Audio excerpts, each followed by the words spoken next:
Hi, I'm Jackie, a therapist here at Worcester Youth and Family Counseling Services. Today, I'm here to talk a little more about emotions as we have been for the month of October. Kind of building off of our past videos this month, I'm talking about our emotions, terminology for them, and how we experience our emotions differently. Today, I want to we talked about our 8 core emotions that we have.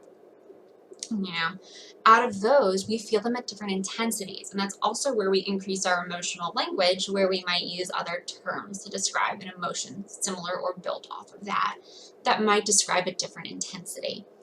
Why it's important to understand our emotions and not just the basic terms is because it allows us to communicate to others as well as understand others and when they're communicating with us. It also gives us more insight to what we need. As we said, emotions aren't bad. They are simply a way for us to gather information about our needs. So if we have a more understanding of our intensity of emotion, we might understand what we need to fulfill that need in that moment. So out of our basic emotions that we had discussed, I'm going to show you a few. So one of our basic emotions we had was disgust. And disgust is the basic of emotion that we have that kind of comes in this intensity. And I have this color gradient to describe kind of that middle is like about a little bit of the purple, a little bit of the feeling, but not completely. Where for disgust, something that might be down here is boredom. So that is an emotion that we might feel that maybe boredom or like disinterested is an emotion that is off of disgust, but not quite as extreme. Additionally, up towards the top here would be the emotion maybe of loathing. So we're beyond disgust. We don't like something. So maybe we need to check in with what we need at that point. So this is just a simple example, one way of discussing how disgust can be felt and described in various different levels of intensity. And now we're going to continue on and kind of look at each of our core emotions. Now we also are going to look at, anticipation. So anticipation, again, we're looking as kind of in the middle of how we might feel for this. Now, for the bottom with minimal, intensity of emotion, anticipation, it might be more of interest. We just have interest in something. We're not super excited. We're not, dreading it, or we're not on edge. We're just waiting. We're interested. We're ready. Now, continuing and thinking about our more intense emotion, we might have, see if I can get stuck there a little bit, vigilance. So we're really on edge. We're not just excited and looking forward to something. We're very aware, and that might be something to indicate what we may need in that moment. Let's see. So another one, and this is one that we all enjoy, is joy. So when we're feeling joy, we're pretty much in the middle. But a way to be feeling, again, joy, but a little less intense, maybe using some less energy, might be serenity. So maybe we're feeling extremely calm.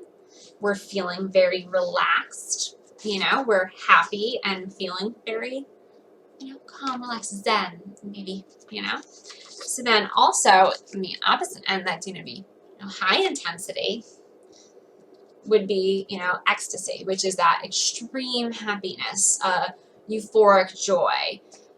And that's a very intense version of joy, of how we may experience it.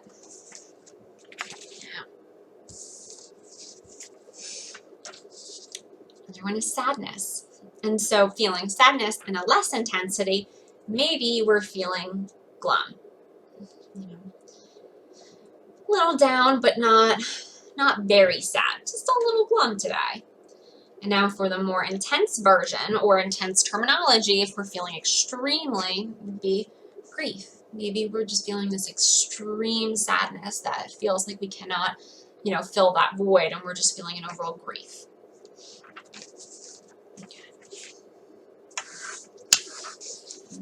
Another core emotion over here is going to be trust.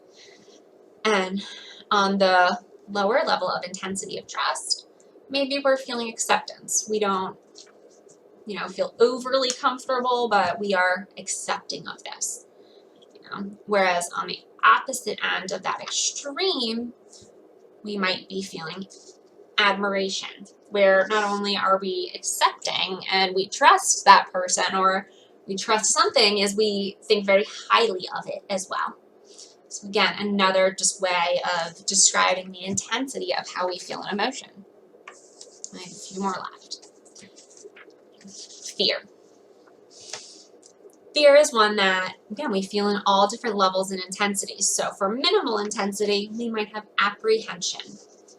We're really just not certain about it, but we're not uncomfortable. We're not scared yet. We're not confident in it right now. Maybe there's something scary we want to do, but it seems a little nerve-wracking, but not quite at the point of fear. Again, on the extreme of high intensity is going to be terror. That extreme level of fear. We are highly afraid, we are panicked, and we are in need to check in with ourselves and see what we need to bring us down to a level of where we're more comfortable. And now we have surprise. For surprise, maybe our lower level emotion, we might say, would be, over here, is distraction. So we're not able to really pay attention, and that might be kind of a lower level of surprise. Now, for higher intensity emotion, based off of surprise, is amazement. We're extremely excited, fascinated at something, all these different terminology and words we can use that are emotion-based that just explain this in different intensities. And now for our last one, we're going to talk about anger. For anger, again, like every emotion we discussed, we're going to feel it at varying intensities. So for a low intensity of how we feel an emotion is going to be annoyance, potentially. Maybe we're not mad yet, but we're getting annoyed, irritated, or irritable. Could be other terms that we might use to describe an emotion. And now, to be up in this intense version of red, of anger, we might have some other terms that we might use. And I don't have one printed because I would love if you guys can think of some on your own. One example that I would give is enraged. We're not just angry, we're enraged, which would put us really high up for extremely intense levels of anger.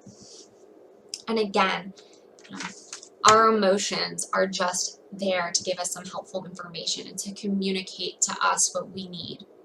Additionally, we can use our emotions to communicate with others and to understand what others are communicating with us. This helps us build relationships.